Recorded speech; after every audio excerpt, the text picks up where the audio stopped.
बोल जाओ मेरे जीवन में दामन से बच की रहियो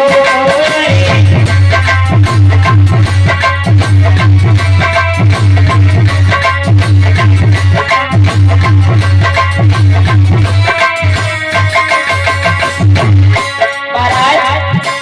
ये पहले के मामा थी, पहले मामा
ये तो पहले के मामा थे, लेकिन आजकल के मामा तो ठीक है। महाराज इधर जब पांचों पांडव हस्तिनापुर में जब जुआ खेल रही थी, तो महाराज धर्मराज ने पहले दाव पर अपना राजपाट लगा दिया। वो राजपाट भी हार गई दूसरे दाव पर अपनी बड़ी माला को लगा दिया। बड़ी माला भी हार गई। महाराज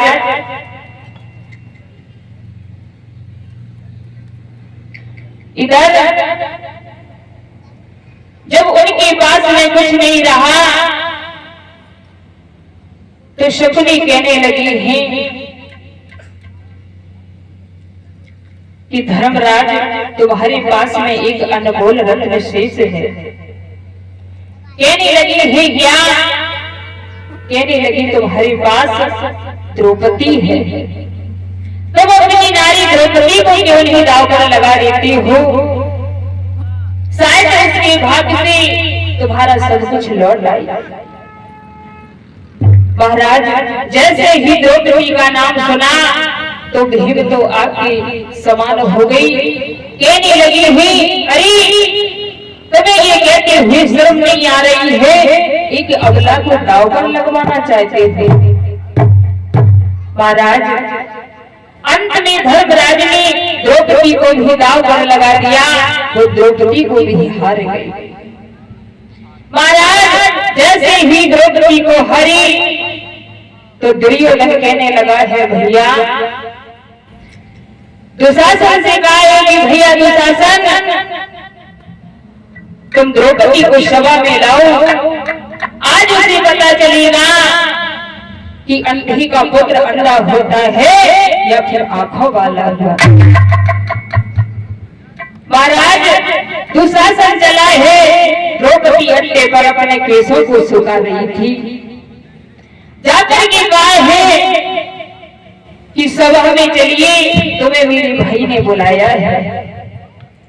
द्रौपदी कहने लगी है आज दिन तक कोई नारी उस सभा में नहीं गई है,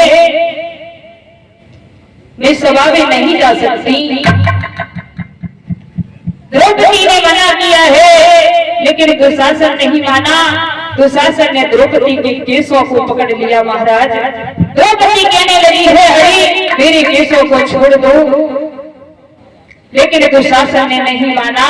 खींचता हुआ लेकर के जैसे ही चला तो द्रौपदी ने भी एक प्रण किया था महाराज कि दुशासन अगर मैंने तुम्हारे रक्त से अपने केस नहीं धुले तब तक मैं अपने केसों को नहीं बांधूंगा। महाराज आज सभा में द्रौपदी को खींच करके लाया है दुशासन। तो जैसे ही द्रौपदी सभा में आई तो काय है दुशासन से दुर्योधन ने की भैया इसकी साड़ी को उतार करके इसी सभा में नग्न कर दो। महाराज आज द्रौपदी अपने पांचों पतियों की तरफ देख रही है, लेकिन उसके पांचों पति की नजर नीचे को है। कोई कुछ नहीं कह रहा है। अपने भीष्म पितामह के पास में पहुंची है। कहने लगी है कि प्रभु इस सभा में मैं नग्न हो रही हूँ, आपकी कुलवधू है, तुम मुझे नग्न होती हुई देख सकती हो क्या? तो बोली है द्रौपदी कहने लगी है कि सुनो प्रभु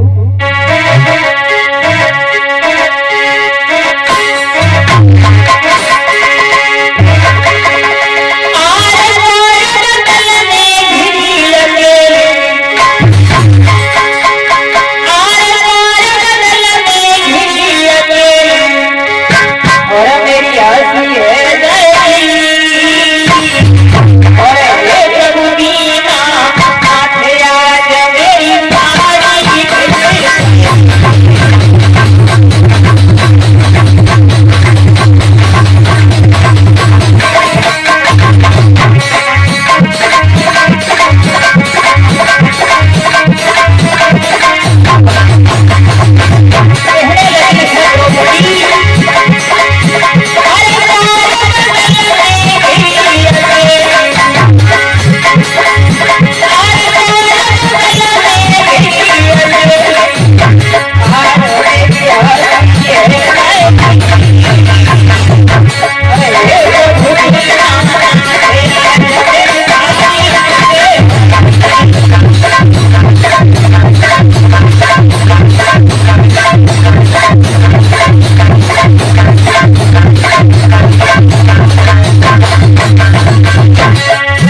महाराज द्रौपदी आज दोनों हाथ जोड़ करके भीष्म पितामह से आपकी कुलवधू इस सभा में नग्न हो रही है, आप कुछ नहीं कह रहे हैं। आज भीष्म पितामह की नजर बच्चे को हो गई। महाराज अपने पांचों पतियों को देख ही कोई कुछ नहीं कह रहा है। इधर भगवान कन्हैया रुक्मिणी के पास में बैठे थे, उनकी आंखों से अश्रुधारा बह रही थी।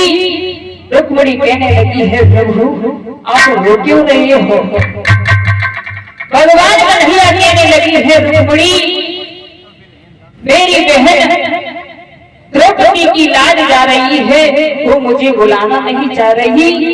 उन पतियों पर आस लगाए हुए बैठी है जिन पतियों ने उसे हंसते हंसते दाव पर लगा दिया। कहने लगे हैं भगवान कन्हैया अगर रुक्मिणी मेरा पूरा नाम नहीं लेना चाहती है, मेरा आधा ही नाम ले दी, मैं तो आधे ही नाम पर भागता हुआ चला जाऊंगा।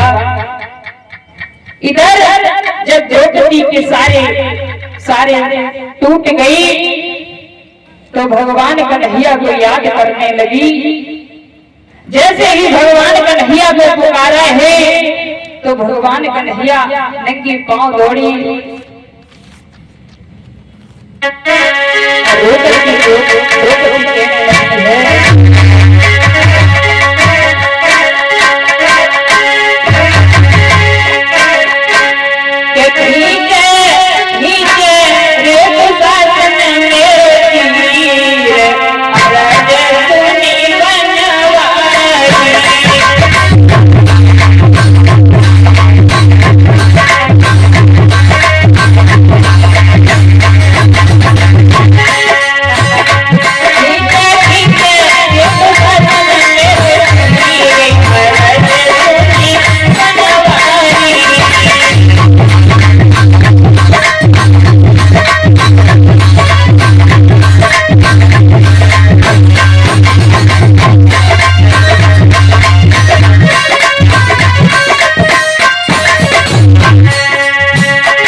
को बुला रही है।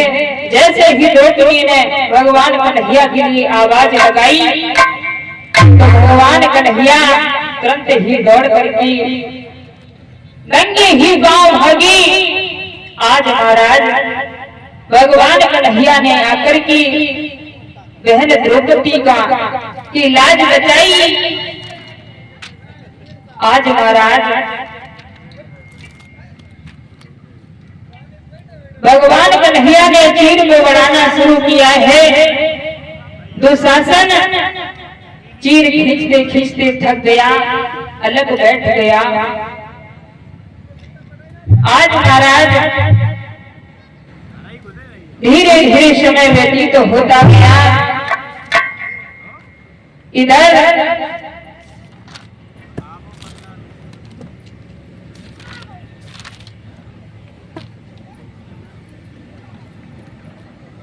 महाराज जब भगवान कन्हैया ने अपनी बहन द्रौपदी की लाज बचाई तो भगवान कन्हैया ने कहा है,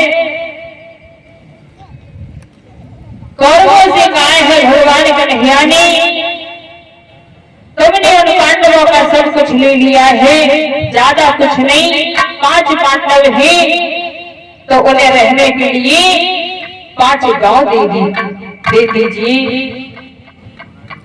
कौरव कहने लगी, तुम 5 गांव की बात कर रहे हो कन्हैया, मैं उन्हें सुई हुई नौ की बराबर भी जगह नहीं दूंगा। अगर उन्हें कुछ चाहिए तो मुझसे युद्ध करना होगा। भगवान कन्हैया ने कहा है कि युद्ध का परिणाम बहुत गलत होता है, तुम युद्ध ना करो।